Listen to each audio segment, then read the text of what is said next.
Fouad Belhamine est l'un des grands artistes marocains. Il expose à la galerie IF à Paris, rue Mazarine. Bonjour, merci d'être avec nous, Fouad Belhamine, pour cette exposition qui consacre l'ouverture d'une nouvelle galerie, donc rue Mazarine à Paris, avec Iman Fares, qui va, pour la première fois à Paris, mettre en valeur les artistes africains et du Moyen-Orient. Ces deux associations, cette association de ces artistes-là, vous paraît plausible, crédible ? Bien sûr qu'elle me paraît, d'abord bonjour, elle me paraît plausible et crédible, et je rends hommage effectivement à Iman Fares d'avoir pu penser et surtout de se lancer dans une telle aventure, vu la conjoncture actuelle par rapport à la crise. Mais en tous les cas, c'est une aventure extraordinaire. Il est certain que bien sûr l'art africain contemporain ou du Moyen-Orient était présent dans beaucoup de galeries en Europe, que ce soit à Paris ou à Londres, mais présent en tant que phénomène comme ça dans des galeries. Maintenant qu'il y a une galerie qui se consacre à cet art, je trouve ça une aventure extraordinaire. Oui, alors ça va être donc au cœur de Saint-Germain-des-Prés. Il y a beaucoup de personnalités pour inaugurer donc cet endroit qui va être donc ce lieu de rencontre où vous exposez donc avec 3 autres artistes. On va évidemment en parler dans quelques secondes. Vous présentez finalement votre art qui est l'art du mystère, l'art de la lumière, l'art du non-dit. Oui, l'art de voiler, de dévoiler depuis toujours, l'art de la quête de la lumière, l'art de la trace, l'art de la relation avec peut-être même un environnement, une architecture et une mémoire surtout, une mémoire par rapport au pays natal, sinon la ville natale, la ville de Fès. Oui, l'art contemporain au Maroc, ça signifie quoi pour vous qui avez commencé finalement en imposant quelque chose qui était complètement nouveau?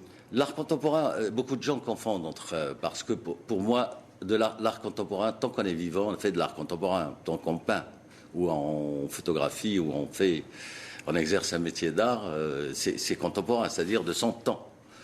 Alors, il est certain qu'actuellement, on définit par contemporanité des expressions qui sont un petit peu, qui sortent un peu, disons,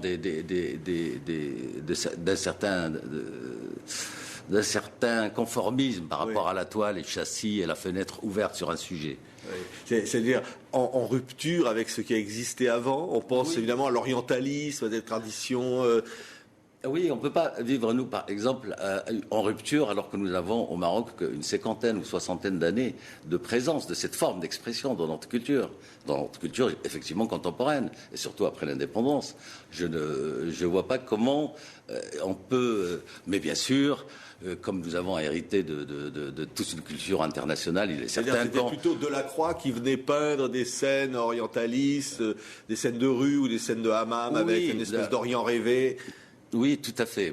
Delacroix est certain qu'il a été envoyé en tant que reporter un petit peu pour un petit peu raconter par ses carnets de croquis un petit peu ce qu'il avait vu au Maroc et les personnalités qu'il avait rencontrées, ou certains intérieurs, d'où les femmes d'Alger, d'où certains intérieurs à Tanger. Mais ça reste quand même dans un imaginaire purement occidental, d'où le côté orientaliste. Alors que le Maroc, avec d'autres artistes, vous avez appris à Paris, et finalement vous êtes revenu au Maroc pour créer finalement quelque chose. On est revenu effectivement au Maroc pour recommencer, partir pratiquement d'une feuille blanche, et pour quelque part définir, créer, asseoir une espèce de disons, pour ne pas parler d'identité, de spécificité, qui va devenir pas une peinture marocaine, puisque je dis qu'il n'y a pas de peinture marocaine, il y a des peintres marocains. Oui. Pourquoi il n'y a pas de peinture marocaine? C'est-à-dire qu'on peut peindre ce qu'on peint aujourd'hui au Maroc quand on est marocain, mais on pourrait le faire ailleurs? On pourrait le faire ailleurs, de la même manière qu'on ne peut pas parler d'une peinture contemporaine française. C'est un peintre contemporain. Quand vous m'avez tout à l'heure défini comme peintre contemporain marocain, pourquoi marocain? Je trouve marocain de trop. Il est certain que je suis d'origine marocaine, et fier de l'être. Et que vous travaillez au Maroc et à Paris. Tout à fait. Ouais. D'où le fait, par exemple, pour retourner à la galerie IF, c'est l'art d'une certaine région, c'est-à-dire d'Afrique et du Moyen-Orient. Parce que si c'était art arabe ou quelque chose comme ça, ça poserait une autre problématique. Oui, alors il y aura d'autres artistes présentés dans cette galerie, de Syrie, de Palestine, du Liban, Ali Chéri, Laïla Chawa, toute cette création finalement qui montre dans une région, parfois on prend au doute, à l'influence religieuse aussi, qu'il peut y avoir une diversité de création.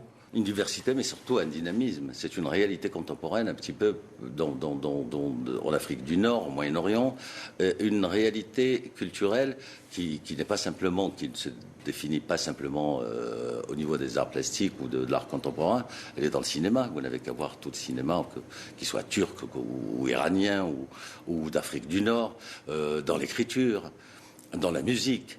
Chez beaucoup de jeunes actuellement, des phénomènes de rap. C'est une sorte de rattrape. On rattrape le temps perdu. On rattrape, mais en même temps, c'est comme si c'était une vengeance sur une période qui était un petit peu complètement enfermée dans la non-possibilité de l'expression quelque part. Ouais. Oui. Et parfois, vous faites les frais, évidemment, de cette création. On pense à vos origines du monde, inspirées de Courbet, en photo.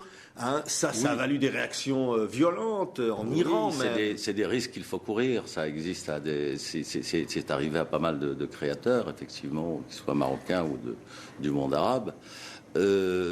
C'est absolument pas. C'était pas dans un but de provocation. C'est dans un but aussi de questionnement par rapport à mon travail. D'abord cela.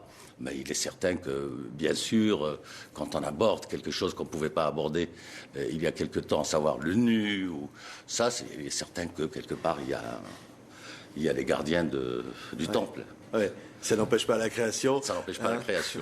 Fouad Belhamine, donc on pourra voir donc vos dernières œuvres, IF Galerie, donc rue Mazarine, la magnifique galerie d'Iman Fares qui vient d'ouvrir donc ses portes. C'est un événement avec donc d'autres artistes de ces régions, Afrique et Moyen-Orient. Merci d'avoir été l'invité de TV5 Monde. Merci à vous.